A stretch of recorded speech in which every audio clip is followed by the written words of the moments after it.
Hello, everybody, and welcome to episode 17 of the AFK Hour Podcast. I'm your host, jlucio, and today we have NABjr Hey. and Chewy911. Hello, guys. So we're still trying out this new format, and the first person on the slate is Nick. What did you bring for us, Nick? So what I brought y'all today is based on the news, what I brought today was that, so we saw a lot of things happen in the console stuff. So I guess I was wondering what y'all's thoughts were. I think this was happened last week, or part of it happened, and then some of this week. And so there's Xbox has the Game Pass, and they acquired, or didn't acquire. They have a proposition with EA Games now that they're gonna be all the games are gonna be part of the Game Pass as well. And so I think with that they increased the price for the PC version of it, not necessarily the console one. So I guess start off with that. Like, do y'all think that the price difference, I think it's $5 more, which is actually just the cost of the EA Game Pass itself that they sell separately. So they just added on top of the actual Game Pass. Do you think it's worth it, like, now with that? Because I know for me, I don't play any really EA game. So for me, it sucks that it's more, like, it's nice to have more games and the ability to play them. But I don't really play pretty much, maybe like one EA game. I don't play any of the sport games that EA Games has. So, like, in terms of that, for me, that sucks. But I mean, I have it. The pass itself, I like the idea. I don't like how they increased the price because they added that. So on my end, I don't think I've ever had the Microsoft Game Pass, but I've heard that they always offered like a good AAA game for the most part for having the Game Pass. I mean, having EA, I'm just on the same boat as you, Nick. I don't play sports games for the most part, but I mean, if they made it optional, I guess. No, instead of making you optional ain't happening, bro. Optional is not happening. EA's too greedy, am I right? Yeah. Freaking just, if you could just separate out just call it a different thing then for the Game Pass. Just include different add-ons, Game Pass Plus, and then whatever. But I mean, EA's the only one on it, right? I mean, I don't know what to say, honestly. I wouldn't get it. I don't play EA games. Well, for me, I don't have the Game Pass as well, but everyone around me has it, like Nick and Eddie. Well, everyone from SavePoint, other than Jesus, he doesn't have it, and me. But yeah, like, I don't have it, but now knowing that they're adding all that EA stuff might convince me. I'm on the other spectrum where I'm just like, damn, they have EA games now. I always wanted to buy them, but it's always, to me, it always seemed like a repeat of the same game every year. So it wasn't worth paying the $60. So if they just put $5 in the Game Pass and you get all the EA games, I mean, that's cool. Like, I'm really into Madden, and I recently got it, and I really love it. But I do know that EA is just like a soulless company, and they just care about the money. I mean, that's the reason why Battlefield 2 or Star Wars Battlefront 2 went under, because it was just a bunch of pay to win and loot boxes and stuff like that. So people hated that. So I think that's more with the management side aspect, but the game itself was really good. So I don't know. It's just like, if you want to support the soulless corporation, or if we don't support them, then they're going to change their ways, right? Because right after everyone started protesting, they changed things and stuff like that. Well, but this is also part of Microsoft. Like, essentially, this is a Microsoft package, right? This is Xbox now. So even though, yes, EA Games was added to it, but you're giving the money to Microsoft, which is then giving it to EA Games. So at that point, you're also saying, like, I'm not supporting Xbox anymore. Is that what you're saying? No, that's not what I'm saying. That, well, obviously you're supporting Microsoft, but then some of the money is going to go to EA. So essentially, you're supporting EA through funding Microsoft. That's how they're going to see it in their thing. They're like, oh, like, after this date, when we start featuring EA, sales went up by so many percent. So that's good. Good job, EA. Here's a bonus or whatever. Make more games. You get me? Yeah. So like essentially you're like helping them out with we're helping out EA, but like if you're not, like most people are really upset with EA and they don't like EA, like Jesus and I, then there should be like ways to notify them that we don't appreciate their exploitation of customers, because that's what they do. Like that's their number one money game is FIFA. And those FIFA people, those soccer, like all those Europeans and like Mexicans and Hispanics and stuff like that, they fucking love FIFA. And then all they do is buy packs online. That's all they do. They just like, oh, I want Messi, or I want Ronaldo or whatever, right? Mhm. And then they spend like hundreds of thousands of dollars just to get the packs, and they don't even get them. So they're either like, I mean, you can see both sides. Like either they're doing something right, or they're doing something just exploitative to their community. I don't know. I It think sounds like it's gotcha. it's fucking, what do you call it? That it's gonna succeed. I think it's gonna succeed. I think it will. I mean, the Game Pass is still gonna sell $5. I don't think that's a cutting point for most people. I mean, I'm not.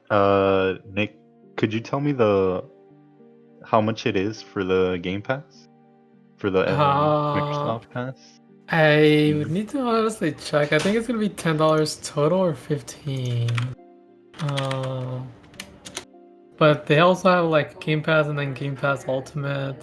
They have like different tiers to everything. Okay. I would Well, have to on get back that to you on it. note, like, I would just say that maybe I don't think $5 is enough to keep people off from getting the Game Pass, and you might get, I think, Yeah, 10. It went from $4.99 to $9.99 after the EA $9.99. games. So I guess that's not too bad. I mean, I would have to look at the Game Pass again, but for the most part, I just hear that it's worth having it. And I think Microsoft is just trying to get some good points with EA, or maybe the other way around. I'm not too sure on the business side. Yeah, I mean, Mhm. they definitely are trying to get more people on it. Because also, like, Sony just announced their this week. What's today? Was that last week? Sony announced like the price for the systems, 500 and 300, and more game exclusives. And then this week they just acquired Bethesda, or how do you say it? Bethesda. Bethesda. That's for Xbox. Xbox acquired them. Yes, Xbox acquired them after showcasing that there's going to be a lot of exclusive games or more exclusive games for Sony, right? So do you guys think, I mean, I guess I haven't really read too much into it. I don't know if they've announced if they're going to make any games exclusive for Xbox now, or are they going to keep it the same way? Because I think even if like Xbox keeps, like, they keep the company, right, and they keep the games only for Sony, then that makes it kind of better for them in a way, because like that, sure, maybe they might not be getting these games for their own system, but then they make all the money off the other system because they're getting, like, everybody's buying the game in Sony or like in the PlayStation system, and they get all that money for the company itself. But I don't know, do you guys think like that will make more people buy the Game Pass as well? Like if they're adding the exclusive games to the Game Pass, I don't know if they are or not. Or like, what do you think of that whole purchase itself? Requirement. Well, knowing EA, they might fucking pull something out. Just say, hey, if you there's a way of confirming that you have the Game Pass and you're playing our games, we'll give you a little, I don't know, a little extra add-on for your game, or a certain like a loot box or something. Yeah, a loot box or something. They might just pull that out, and honestly, I think Microsoft will let them. I think, I'm pretty sure. I think that is a good opportunity for EA on EA's part. I think acquiring Bethesda from Xbox is a good step. It's a right step in the right direction because they want to get more exclusivity and more games just featuring an Xbox. With that being said, I don't think many games are going to be exclusive to Xbox. It's going to be exclusive to Xbox and PC. So now, like, I mean, it's only going to be those two. But then at the same, they're going to try to exclude Sony, trying to get people from Sony's side to join the Xbox overlords or whatever. But yeah, I don't know what Sony can do just to combat the Xbox Game Pass. I mean, they have their own, but it's not as good. And you can only they do it, it's only for their system, right? It's like not you can't play on PC or you can only play on your PlayStation. But yeah, I think this is a good step for Xbox. I mean that's just going to be their selling point for this new. In my opinion, that's their selling point for this new generation of gaming. Like obviously they want to sell their console, but their big selling point is going to be Xbox Game Pass, and they're going to try to sell that shit as hard as they can to as many people as they can on multiple platforms. You get me? So acquiring Bethesda, good. I mean, they also have Fable, the Fable company. I forgot their name, but Fable is an exclusive for Xbox. I'm excited to play on the PlayStation, on the PC, on the computer. Yeah. So yeah. I know that I don't know all the companies they have. I think they have a good amount. Yeah, Microsoft has a lot. And I think I was reading that now with this acquirement, there's some game that they had made back I don't know when, and now they're able to make possibly like the second one because now they own the two companies that worked on that game, which is Bethesda and some other company that Microsoft already has. But who knows? Because we'll see the world next year. And for the prices that you said that Sony announced their prices, 500, 300.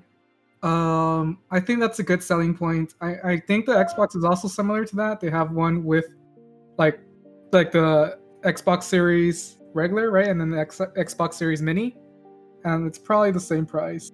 Except that the Mini is, I think, $100 cheaper. But the specs are substantially lower, I think. That's what I was seeing.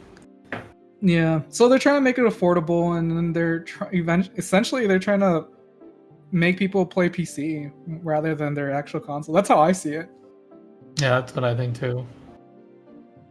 Or they're also just trying to get both because there's so many people that are moving from consoles to PC, but there's some people that won't. Maybe that they're just trying to keep it backwards compatible, if you want to say that. Yeah. I mean, honestly, I honestly believe that Microsoft has a one-up on Sony because Microsoft is more in PC, like they're known for their PCs and stuff like that, like their software and whatnot. And Sony is just they have PlayStation, their products and stuff like that, but it's nothing to compare to Microsoft. Bill Gates, damn you, Bill Gates. Do you guys think that 500 and 300 is a good price selling point for both the systems? I think 500 is pretty good. Everybody thought it was going to be substantially more, so everybody was surprised. The 300, I'm forgetting the exact numbers for PlayStation versus the Xbox One. I know that actually I think the PlayStation one might be 400, and then the Xbox is 300, something like that. I know that the PlayStation one's a little more expensive than the Xbox one. Because the Xbox One is cheaper, but I think, like I said, it's trying to just get as many people into it. So I think that's good. And then Xbox also did you can set up the loans or whatever. So that you can, the payment plans. So that makes it even easier to just like, hey, 24 months, no interest? Heck yeah, I'll buy it right now. They're fucking broke, like. Yeah, exactly. They're gonna miss their first payment after 24 months. But they have that. I mean, I think they're both cheap, or they're like pretty much normal prices now. But I mean, still, like PC would be better. Yeah. Especially with the new graphics cards. I think that's a good. I wouldn't say good. It's just a standard 500 or like 400, 500's pretty standard. I wouldn't say it's nothing out of this world. It'll still sell, I would say. It's not Yeah. like consistently going up in price, nor is it like, as far as gaming systems go, you know, they pretty much, they all settled for like 400, 500. And I mean, compared to other commodities, like if you try to buy Apple products, you know, Or Roomba. no, Those are $1,000, bro. Those are- you know, they've consistently stayed like that over the years, even from like maybe PlayStation, like the PS2 generation. They've consistently stayed around the same mark. Yeah. I mean, that's pretty good. Yeah, I like wouldn't most say people nothing. were speculating that it was gonna be like $800 to $1,000, like the new consoles, because I'm not sure if anyone of us actually bought the previous consoles. Like, how much was it when it first came out for Xbox One and PS4? You guys remember or no? I remember getting my PlayStation 4. It had the limited edition, like the Batman Arkham. I want to say 500. I paid 500 for it, I think, Mm. and it was like one of the first ones, I believe. Limited Yeah, I think it was edition. 500, and then PS4 was 400.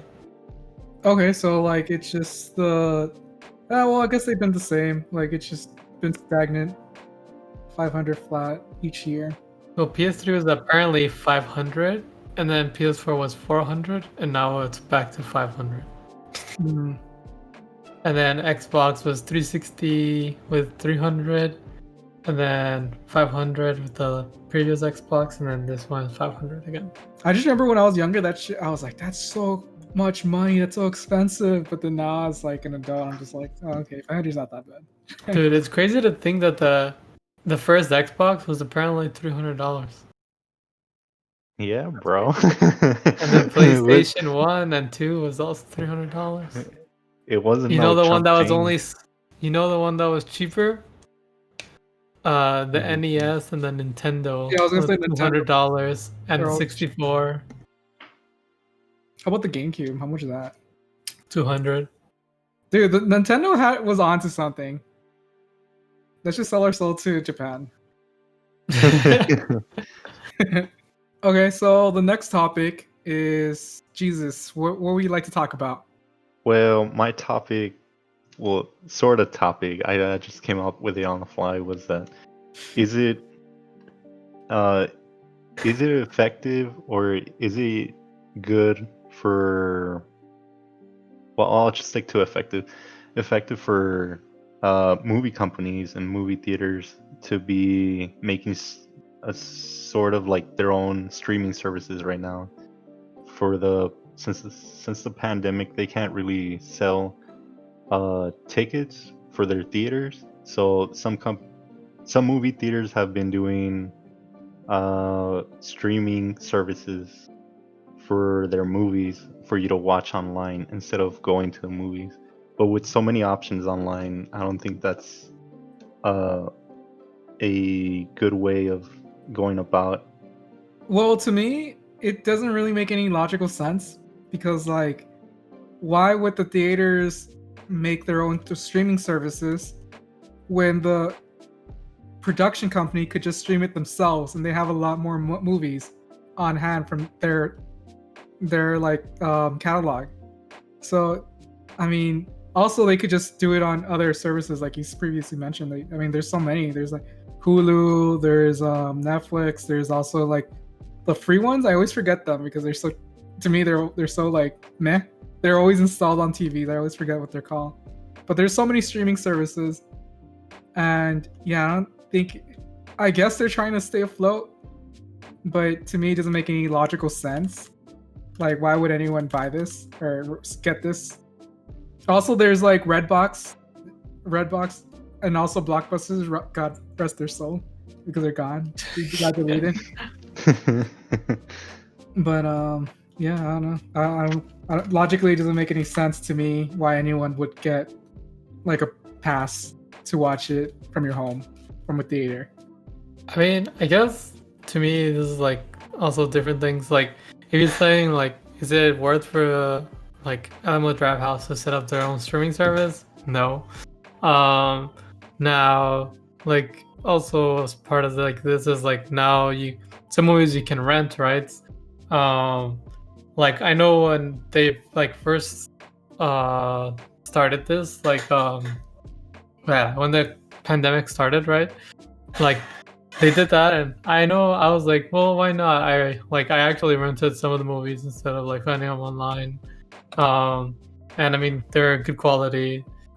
I think like for me, like that is fine.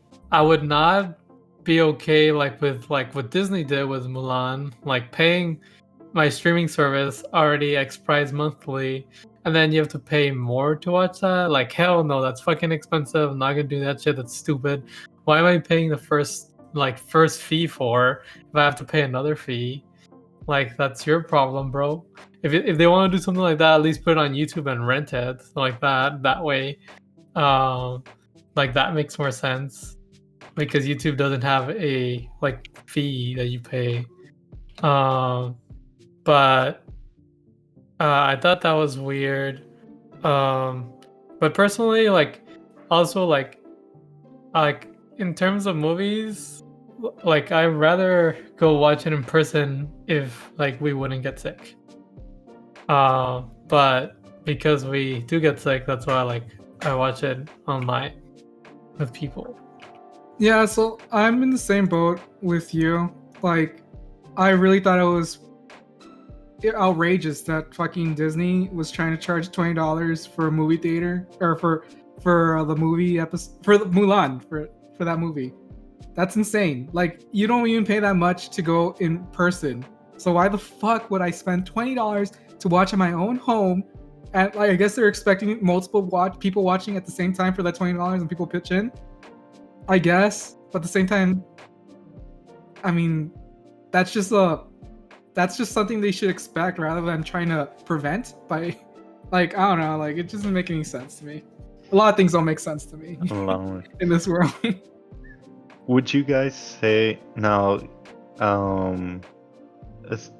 Well, talking about this, I was gonna ask you for a second part. What do you think these companies, or if there's an idea you guys think that could work really well to substitute this?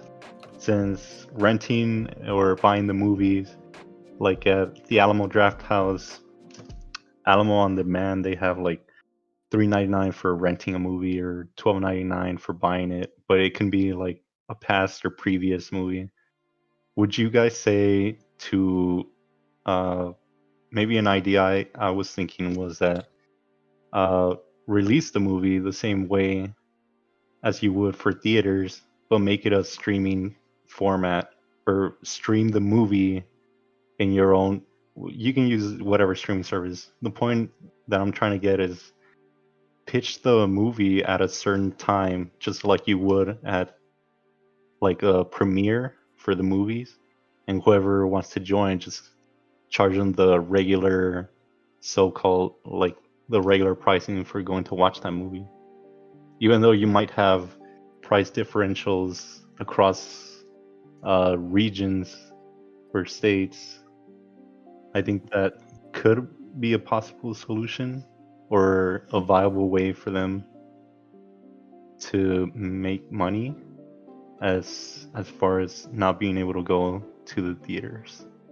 But I don't know. Well, I guess what I would say like with that is like the first thing that movie theaters are trying to combat, right, is essentially piracy, right? Yeah. And so if you stream the movie, you're literally like, it's like you're giving a candy to a baby. Like it's literally like, yo, comes like put it on the private, like become the pirate right now. Who's gonna be the pirate king? 1080p, 4K quality.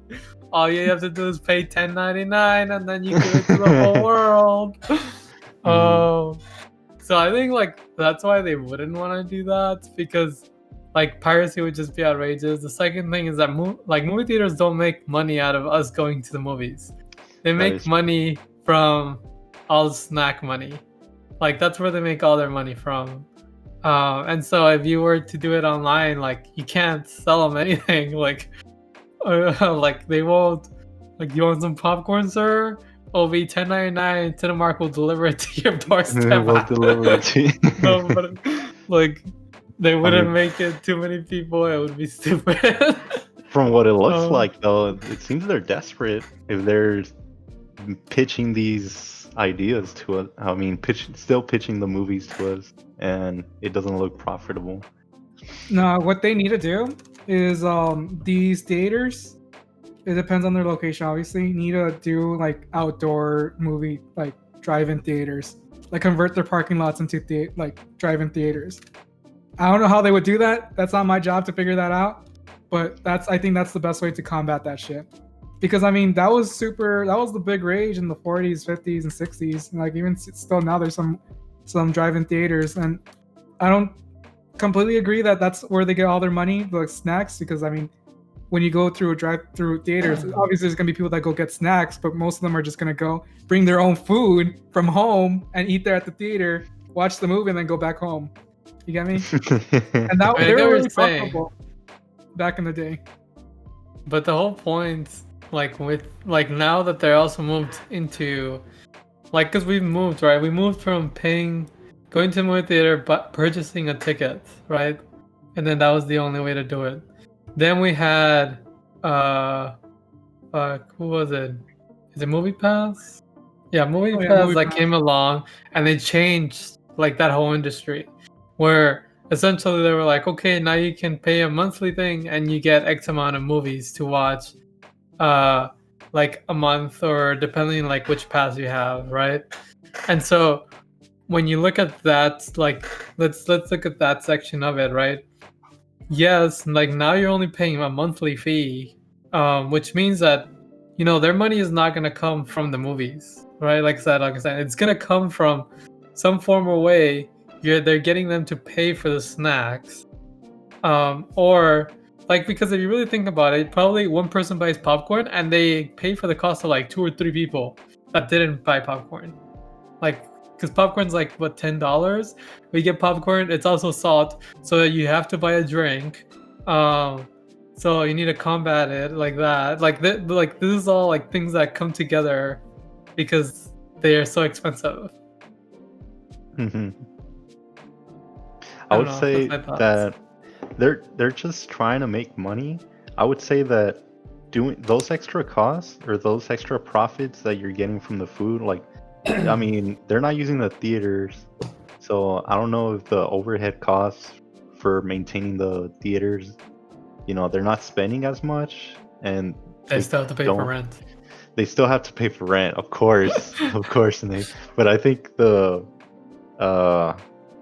you know, maintaining it open and having it, air conditioning, just having it functional 24/7 for people to go. Well, not 24/7, but you know what I mean. For the most part, it's practically 24/7. Practically, you know, their showings like at 12. At midnight, midnight, it's from 11 to 3 or something like that. Yeah. So those costs kind of go.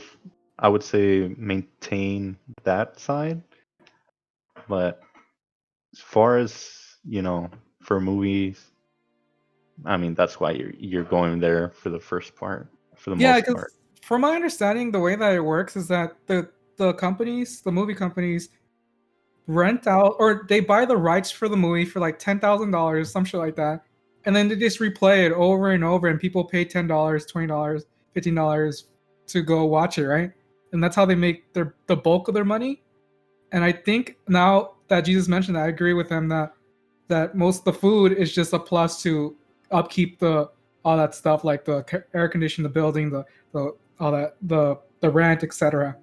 And then the profit would be people actually going to the movies and watching it.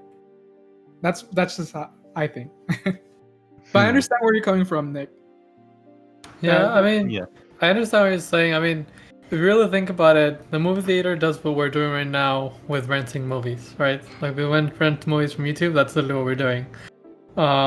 Like except they pay large amounts of money, and we pay like $20-$30. Yeah, exactly. And then we are able to watch it.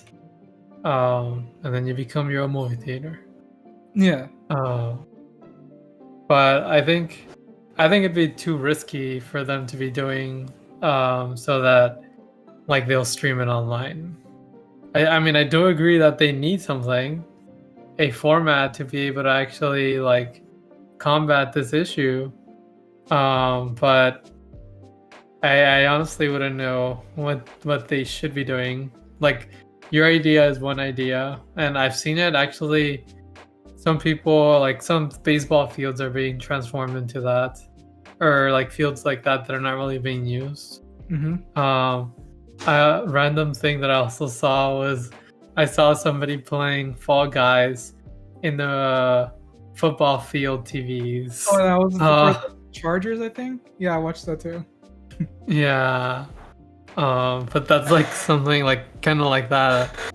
But I mean, you still end up with a lot of still things you need to worry about. Essentially, things that can happen, and things that you're trying to avoid. Okay, we're gonna talk about the next topic because my topic practically piggybacks off Jesus' topic, and my topic is: do you guys think that some movie theater companies are going to they're going to file for bankruptcy? And what do you guys think will happen for the future of cinema? Because there's so many different like movie theater companies such as Alamo Drafthouse, Regal, Cinemark. Like, do you think any of those will file for bankruptcy? And if so, do you think they're going to be like bailed out by the government? Because I mean, the government loves to bail out companies for some reason and not help the citizen. I'm gonna get distracted by saying that, but yeah. So what do you guys think? I mean, I think that they're not making a lot of money. I don't want them to go bankrupt. If they do, in a scenario where they do go bankrupt, and let's say they don't get bailed out, I think that movie theaters will come back. Like we just need to get used to whatever this new normacy will be, and whenever we get to that point, then we can redo our society. It might not be exactly the same way that it was before, but I think movie theaters are still going to be something we want. At least I know I do, and I'm sure others feel the same thing. Yeah. So I think that's still going to come back, but I don't know if they're going to die or not. I mean, I don't even know if they're making any money right now. So Yeah, I don't think they're making any money. I don't know if this would be a, the lethal blow for them to go out. I don't think it's enough, but whether a bailout would happen, I don't think it would happen.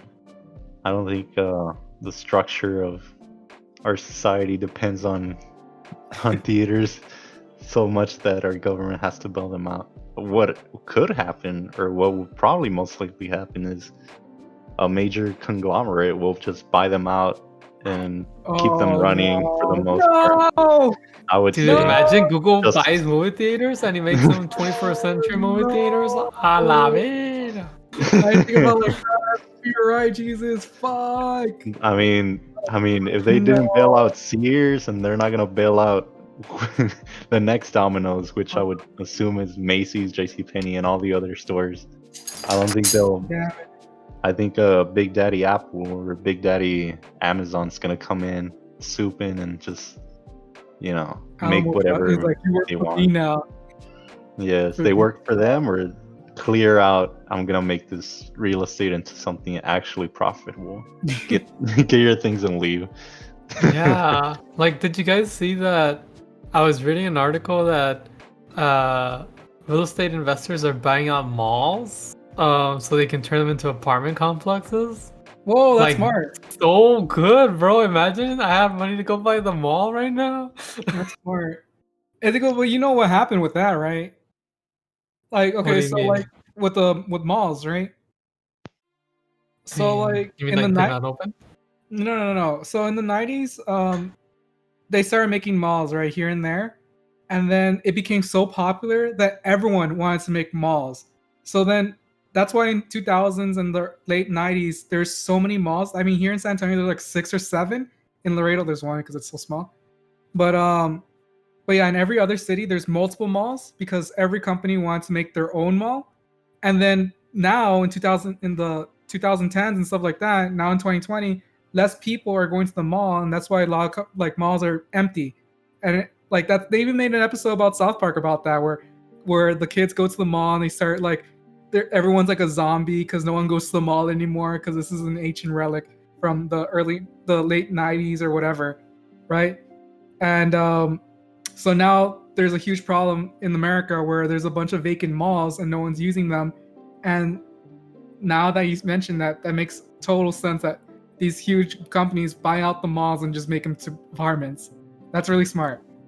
It is, because it's also like, the thing about it is that the malls are positioned usually in the best parts of town. Yeah.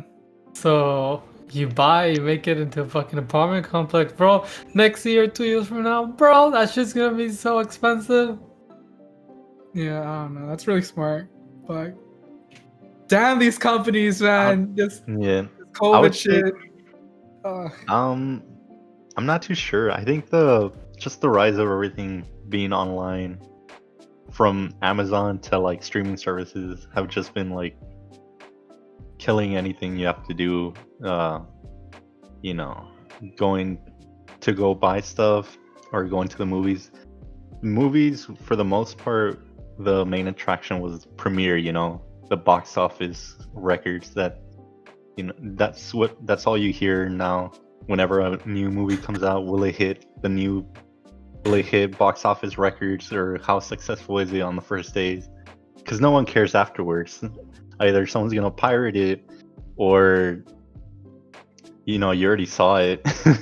So that's about it, and you're just gonna wait for it to come out in the couple months after, if you want to have it on DVD, or just stream it from some platform that you like. I think it more the JCPenney and Sears and all those kinds of stores than the streaming service. Yeah. Well, only time can tell whether movie theaters are gonna go bye. Hopefully they don't, because I assume that all of us love to go to the theater. I know I love going to movies. I know Jesus loves going to the movies for the popcorn. And Yeah. Movies love me. Yeah, movies love Nick, apparently. So we'll be really sad if they go away. But I'm sure there will be something else that pops up, because movies are so popular. Movie theaters are popular in general. But with those companies, I don't know, they might go bye. But who knows, right? Only time can tell. Is there anything else you guys would like to add about this topic? Movies don't die. Yes, please don't turn to no soul-sucking form of amusement. What if EA buys movie theaters out? Hell no. Oh my god. Would you like a random ticketing seat? Just pay $5 less and you can get a premium seat or a shitty seat. Depends on what you get. You pay $10 to enter the theater. Here's $10 more to watch the movie. That's how they're gonna do it. But yeah. But with that being said, I guess this is a good time to end it. For all you guys that are new, make sure to follow all our socials on Twitter, Facebook, Instagram. Make sure to tune in to our live streams on Twitch at twitch.tv/SavePoint_TV. We stream from Wednesday through Sunday mostly at 8 p.m. So yeah, we'll catch you guys at the next Save Point. See ya. Later, Thanks for listening to the boys.